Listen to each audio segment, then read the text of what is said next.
بسم اللہ الرحمن الرحیم۔ میرے بھائی اور بہنوں، محرم بڑی فضیلتوں والا مہینہ ہے۔ محرم ہی وہی مہینہ ہے جس میں اللہ تعالیٰ نے بنی اسرائیل کو فرعون سے نجات دی تھی۔ محرم ہی وہی مہینہ ہے جس میں اللہ تعالیٰ نے یونس علیہ السلام کو مچھلی کے پیٹ سے نجات دی تھی۔ اور محرم کے مہینے میں اللہ تعالیٰ اہل ایمان کی دعائیں بڑی جلد قبول فرماتے ہیں۔ آپ ایک وظیفہ محرم کے مہینے میں کر لیں، انشاءاللہ اگر آپ بیماری کی نیت سے کریں گے تو انشاءاللہ لا علاج سے لا علاج بیماری ختم ہوگی۔ اگر آپ اولاد کی نیت سے کریں گے تو انشاءاللہ اللہ آپ کو اولاد کی نعمت دیں گے۔ اگر آپ گھر، سکون، مال و دولت، نوکری یا کسی اور بھی نیت سے کریں گے تو اس وظیفے کے کرنے سے انشاءاللہ اللہ آپ کی ضرور مراد پوری کریں گے۔ کرنا آپ نے ایسے ہے کہ آپ نے پورا محرم کا مہینہ 70 بار سورۃ الفاتحہ پڑھنی ہے۔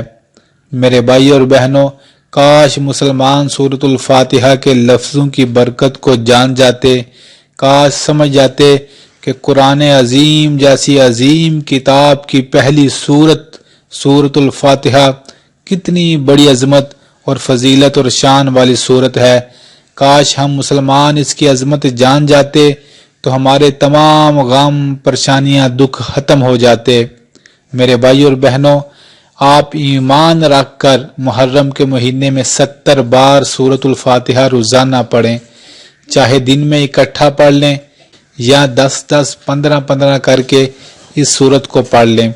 پڑھنا آپ نے ایسے ہے، سورۃ الفاتحہ کو ایک بار پڑھا، پڑھنے کے بعد اپنی دعا مانگی، پھر سورۃ الفاتحہ کو پڑھا، پھر اللہ سے اپنی حاجت، اپنی دعا، اپنی مراد اللہ کی بارگاہ میں رکھی۔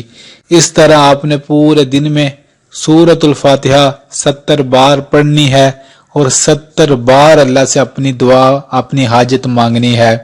انشاءاللہ بڑی سے بڑی بیماری ختم ہوگی، اولاد، سکون، دولت، گھر، مکان، شادیوں کے مسئلے ہیں، کوئی اور بھی مسئلہ ہوا تو اس کے ایک ایک لفظ کے بدلے اللہ تعالیٰ اس سورت کو پڑھنے والے کو ڈھیروں عطاؤں سے نوازتے ہیں، ڈھیروں کرم اس بندے پر ہوتے ہیں جو سورۃ الفاتحہ پڑھتا ہے۔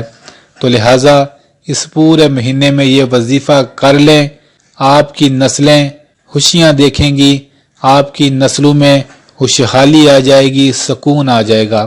تو اس وظیفے کو آپ کریں، انشاءاللہ تعالی دلی مراد پوری ہو جائے گی۔